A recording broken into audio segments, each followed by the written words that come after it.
What's up, everybody? It's Evan, the main motorcycle addict, coming at you with another video. I was painting at work today and I got some white paint in my hair. I don't know if you can see it with the lighting or not, but my wife said that it looked like I was an old man with gray hair when I got home. So I tried to get out as much as I could, but it's being pretty stubborn and I couldn't get it all out. But you don't watch these videos for my pretty face, you watch them for my excellent insight and my stunning wit.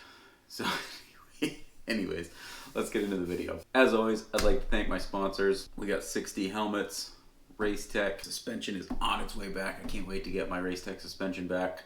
W wheels, those are also on their way back. Decal work, still working on the design there. Haven't gotten everything figured out yet, how I want my bike to look, but Decal Works is on board with the channel, and also Works Connection has come on board to sponsor us. So thank you to all my sponsors. If you need anything that they provide, definitely check them out. I'm going to put links in the description down below so you can go straight to their websites and order whatever you want. Let's get into the video. Alright, so Minneapolis was round number 7 for all the guys on the big bikes, but for 250 East, it was their first race of the year. And honestly, there wasn't a ton of action in the race itself. It seemed like everybody was just trying to kind of figure things out, get through the first round healthy. Everybody mentioned that the track was really sketchy. The 450 guys mentioned it. Everybody on the 250 podium mentioned it in the press conference after the race. So I think everybody was just trying to, like I said, make sure they get through the first round safe and sound and not get any injuries. Forkner definitely tried to put in a little bit of push to get after Lawrence at one point.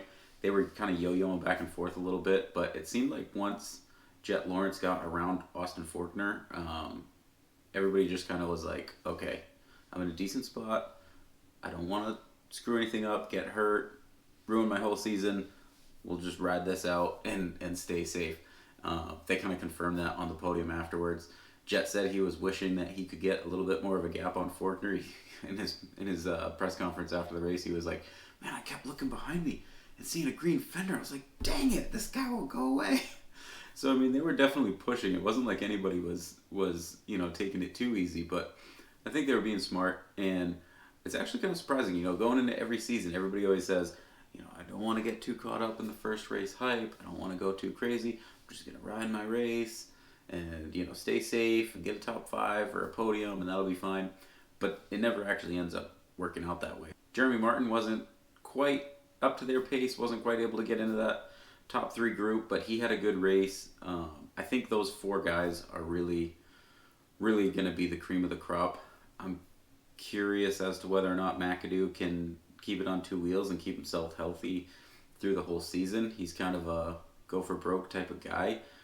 If he can, I think he'll be in the mix all year. If not, then I think you're going to see those other 3 guys, Lawrence, Forkner, and Martin, are going to be the contenders for this championship. As for the racing itself, there just wasn't that much to talk about, so let's move on to the 450 class.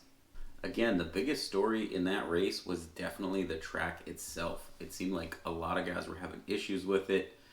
Obviously, the most spectacular one was Chase Sexton. That was an absolutely insane wreck. I mean, I've seen some crazy things, obviously, but that one was pretty weird. And I don't think I've ever seen a front rim bent because it washed out and then caught so hard that it actually bent the rim and sent him flying onto the tabletop. So that was a weird wreck. Mookie just made a tiny little mistake. He was just a little bit off the line that he had been hitting all night, and he went down going into that corner after the triple. So this was a really tough track. Another big issue that the track presented was the whoop section. In the press conference after the race, Jason Anderson compared the whoop section to a enduro cross race more than a supercross race. He said he was just trying to survive them all night. And you saw them get Dylan Ferrandis, which didn't hurt him that much. It actually hurt Tomac a lot more. That was just another instance of this track showing how gnarly it was. But all the riders had to ride the same track. So let's move on and talk about the riders themselves. First up, let's talk about Eli Tomac.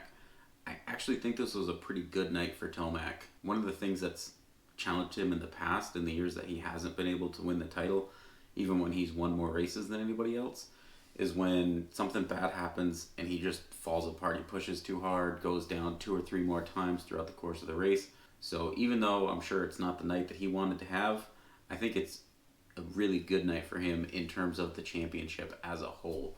It definitely keeps him in a position of strength for the rest of the season. So I'm sure he's not happy about it, but I think he should take some comfort in that. Next up, let's talk about Chase Sexton. It was a bummer night for him, but he's another guy that did have a good night. I mean, this was a super tough track. A lot of guys had issues with it, and obviously they weren't as spectacular as the issue that he had, but he did have a great race going, and I think moving forward as far as the championship's concerned, maybe he's not going to be a contender. Maybe he's not going to be able to win the championship. I don't see that happening. I think a lot of things would have to go his way at this point for that to happen. But I don't think we saw just an absolute mental breakdown. You know what I mean? It wasn't like he was out front and the pressure was just too much for him and he completely collapsed. It was a very simple mistake that anybody could have made. From the sounds of it, he's going to be able to recover and get back to the next race, so he's not going to miss a bunch of time, which is good. Hopefully he's not too banged up and he can actually get on his normal routine. All right, let's talk about Malcolm Stewart next. He's another guy that unfortunately just got bitten by the track. I think he's got some confidence going. I think he's really flown well with that bike. He looks great out there. I think he legitimately has a chance to be in at least the top 3 at the end of the championship. He's in 3rd place now. I don't see any reason why he can't stay there. His mistake was another very, very minor mistake, just like Chase Sexton. So I think he landed intending to lean right away as soon as he landed to try to set up for that corner, and he was just a little bit further over than he wanted to be, and he missed that line and unfortunately pushed the front end. So that's a bummer deal for him, but he was definitely looking like he was going to get a podium. You know, he was on the box last week. He won his heat race this week. It looked really fast, and it looked like he was about to get another podium this week. So, I mean, even though the results aren't going to be what he wants, and probably he's not going to be happy about that night for sure, he is moving in the right direction, and he's got some momentum going. So I think he's another guy, probably not going to be in contention for the championship at this point, but he's definitely got a lot of momentum going his way. So we'll see what he can do with that. Hopefully he bounces back and has a really good race next week. Like I said when I did my preview show at the beginning of the season, I love Mookie. I think he's a great guy. Met him once. Super nice, super friendly guy. So I can't not root for Mookie. I wish him all the best. All right, next up, let's talk about the defending champ, the number 1 of Cooper Webb. So ended up 2nd. Had a good race going at the beginning of the race, ended up falling back into 4th place, and it looked like Marv might be able to catch up to him at one point. I thought he might be falling back to 5th, and then Malcolm goes down. That kind of screwed up Musquin a little bit too, so Webb was able to get by him a little bit better than I think Musquin was, and that kind of cemented him into 3rd and got him a bit of a breather from Musquin. Then obviously Sexton goes down, which gave Anderson the lead and put Webb up into 2nd. So he ended up getting 2nd. He didn't really, I know this sounds bad, he didn't ride as good as, 2nd place would imply. He was really a 4th or 5th place guy. But the thing with Cooper Webb is like, man, when he's feeling it and he's confident, he's a dangerous guy. So this 2nd place finish could be huge for him going forward for the rest of the season. He said that he felt a lot better this week. Roger DeCoster made some changes on the bike this week that he wasn't even able to try while he was practicing in Florida, so he didn't see this new package until he got to Minneapolis, and he said he felt a lot more comfortable with it. So if that's the case and he can start practicing on that same setup and he is comfortable with it, that could be really dangerous for everybody else. But I think for Cooper Webb, the biggest thing is just the mental game. I think it's all upstairs for him. I think that's why he's won the championship twice before. I think both those seasons he was completely in the zone mentally. He lined up to every race and thought he was going to win. And right, wrong, or indifferent, he was 2nd place. And if that can get his confidence going in the right direction, then he's going to be pretty dangerous. He's pretty far out of it right now. He's 25 points back. So it seems like a bit of a stretch to think that he's going to be able to come back with just over half the season left. And put in a charge and be able to make up that gap.